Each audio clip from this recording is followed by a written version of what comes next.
أهلا بيكوا يا أحلى ناس. لو أول مرة تشوفوني ما تنسوش تعملوا لايك وتشتركوا في القناة عشان تسمعوا حكايات ما حصلتش قبل كده. اللي هحكيه النهاردة مش خيال، دي حكاية حقيقية حصلت لي أنا شخصيا ومش قادرة أنساها لحد دلوقتي. كنت تعبانة شوية وراسي بيلف وظهري وجعني، وفجأة سمعت الباب بيخبط. فتحت لقيته هو ابن أختي. أول ما دخل قال لي سلامتك يا خالته. سلامتك ألف سلامة. أمي قالت لي إنك تعبانة قوي. إيه اللي موقفك؟ طيب خشي ارتاحي جوه على سريرك. قلت له والله مش عارفة أقول لك إيه، ظهري بيوجعني بطريقة غريبة. قال لي طب ما فيش أي علاج؟ قلت له هو المرهم ده، لكن بس مين هيعملهولي؟ انت عارف يعني ما فيش حد هيعرف يدهن لنفسه ظهره. قال لي طب تعالي ادخلي معايا الأوضة وأنا هعملك كده بنفسي. كنت مكسوفة منه شاب وخلاص على وش جواز، لكن تعبي والوجع اللي كنت حاسة بيه قلت خلاص بقى ما بدهاش. فعلا دخلت الأوضة. أنا شكرية، عندي 43 سنة، متجوزة يجي من 15 سنة. جوزي على قد حاله، كان يعني طول الوقت برا البيت، وكمان أنا طول اليوم جوه البيت قافلة على نفسي، ولا بروح ولا باجي. وبالرغم إن اللي يشوفني ما يدينيش أكتر من 25 سنة، وكل جيراني ومعارفي يقولولي ازاي وافقتي على واحد زي كده؟ ازاي بس؟ ده انتي كنتي تتجوزي جواز ده أحسن من دي بكتير. لكن أنا كنت دايما بقول النصيب، وعشان كده بصراحة كنت باخد موانع تمنعني من الخلفة. ما كنتش عايزة أربط نفسي بيه، أصل أنا كنت حاطة في حساباتي إني أكيد هيجي اليوم اللي أنا وهو فيه نسيب بعض. مرت السنين وبصراحة لقيته راجل طيب معايا، لكن يعني في الأمور اللي هي يعني الأمور الزوجية يعني مش طيب خالص، ومفيش أي حقوق منه باخدها. يعني ممكن الموضوع ده يحصل مرة كل شهر، وده إذا حصل يعني، وبعد خناق وحاجات كتير. علشان كده طهقت من العيشة معاه، وقلت له بقولك ايه يا ابن الناس، أنا وانت عشرة طويلة، وما ينفعش يجي على آخر الزمن نروح المحاكم ونقف قصاد بعض. قال لي ايه اللي انتي بتقوليه ده؟ قلت له اللي بقوله لك لازم تسمعه، طلقني. وانا طبعا اول ما اتجوزته شرطت عليه انه يكتب لي الشقة باسمي. علشان كده معرفش ايه اللي خلاني اعمل في نفسي كده واتجوزه. المهم فضل يتحايل عليا انه هيغير من نفسه، لكن انا خلاص كنت مقررة والموضوع اتقفل. وفضلنا على الحال ده لحد يعني ما قررنا خلاص ان احنا ننفصل. قال لي طب انا هروح فين؟ انا ماليش مكان غير هنا. قلت له يا حبيبي انا معرفش تروح فين ولا تيجي منين، المهم تطلقني. فعلا طلقني وسابني ومشي. وفضلت انا قاعدة في البيت لوحدي، ومن وقت للتاني كان ابن اختي بيجي يسأل عليا. ابن اختي شاب، كان يعني لسه متجوزش، لكنه كان في عمر الجواز. كانت دايما امه تقولي قعديه معاكي شوية وعقليه واتكلمي معاه.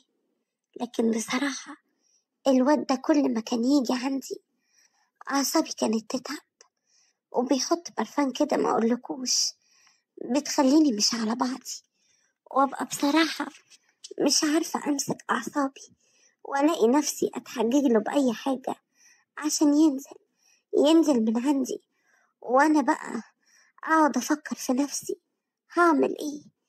أصل بصراحة ما كنتش ملمومة على بعضي، كان نفسي قوي في أي حاجة يعني من الموضوع ده. ما كنتش عارفة أعمل إيه. حتى لما حاولت أنا يعني الموضوع ما جابش نتيجة. واضح كده إن أنا عايزة عسكري يكون واقف طول الوقت، وما كنتش عارفة أعمل إيه ولا حتى أجيبه منين، لحد ما في يوم قمت من النوم وضهري كان تعبني جدا، كنتش عارفة أتحرك حتى. قلت لنفسي أحاول أقوم كده وأتحرك، يمكن نمت غلط ولا أي حاجة، لكن ما كانش فيه أي فايدة، مهما أعمل وأسوي برضه مفيش فايدة. وفضلت على الحال ده، ولقيت بعد الظهر أختي بتكلمني، قالت لي مال صوتك، شكلك تعبانة. قلت لها يا أختي والله، وحكت لها اللي حصل معايا. قالت لي هوصفلك دكتور، إنما إيه، شاطر بشكل ما أقولكيش. وفعلا وصفت لي الدكتور ورحت له، وكتب لي على مرهم وحقن وحاجات زي كده، وروحت البيت. وواضح بقى يعني أختي قالت لابنها، علشان كده يا دوبك روحت البيت وقعدت شوية، لقيت جرس الباب بيرن، وأول ما فتحت له لقيته بيقول لي الكلام اللي قلته لكم في الأول. معرفش بقى إيه اللي خلاني أسمع كلامه، ودخلت معاه الأوضة علشان يدهن لي المرهم، لكن بدل ما انام على وشي عشان يدهن لي على ظهري، لقيته بيقول لي لا لا لا، نامي على ظهرك يا خالته. قلت له ازاي بس، وده ينفع يا ابني؟ انا ظهري هو اللي تعبني. قال لي اسمعي بس الكلام، انا عايزك تاخدي المنديل ده. قلت له ده ايه ده؟ قال لي عايزك تحطيه على عينيكي، وعايزك تحلمي وتغمضي عينيكي وما تحسيش بحاجة، وتحاولي بس ان جسمك يسترخي كده.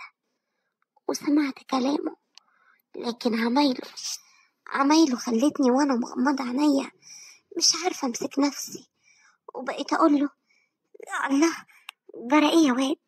ايه اللي انت بتعمله ده؟ انت بتردش ليه؟ وفجأة لقيته مسك ايديا الاتنين وربطهم بقى معرفش بايه.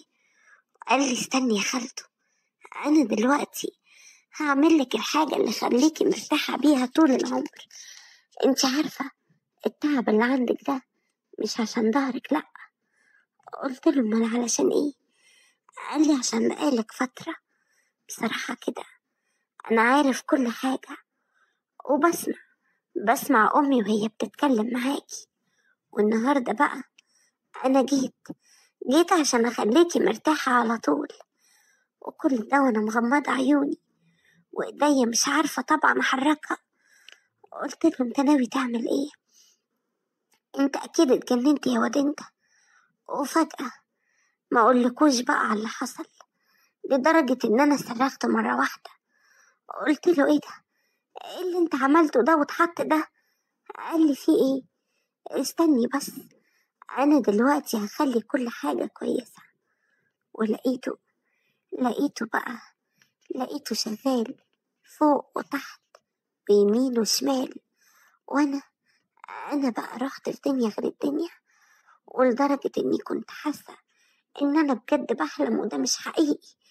اصل اللي كان بيحصل ما كانش طبيعي ابدا، لكن بصراحة هو عارف ازاي يخليني مبسوطة، واليوم ده ما كنتش عايزاه يخلص. اي نعم ما كنتش مبينه له كده، لكن برضه اللي كنت حاساه حاجة فوق الخيال ما تتوصفش. وفضلنا على الحال ده طول الليل، لحد ما الساعة عدت يجي 3 الفجر. وبعد كده لقيت أختي بتتصل بيا، قلت له طب فكلي ايدي هرد عليها. قال لي قولي لها ان انا بايت عندك ونايم من ساعة ما جيت. وفعلا رديت على أختي، ولما سألتني عليه قلت لها ده هو جه عشان يطمن عليا، وعقبال ما دخلت عملت حاجة نشربها طلعت لقيته نايم على الكنبة. سيبيه عندي بقى للصبح. وقفلت أختي وهي مطمنة على ابنها، لكن أنا ما بقتش عارفة أعمل إيه في نفسي. علشان كده جيت لكم وحكيت لكم قصتي، وانتوا تفيدوني وتقولولي أعمل إيه وأتصرف إزاي. أنا خلاص ما بقتش عارفة أفكر. يا ريت في أسرع وقت تقولولي على حل أعمله، وأنا متأكدة إن انتوا هتفيدوني وتقولولي أعمل إيه وأتصرف إزاي.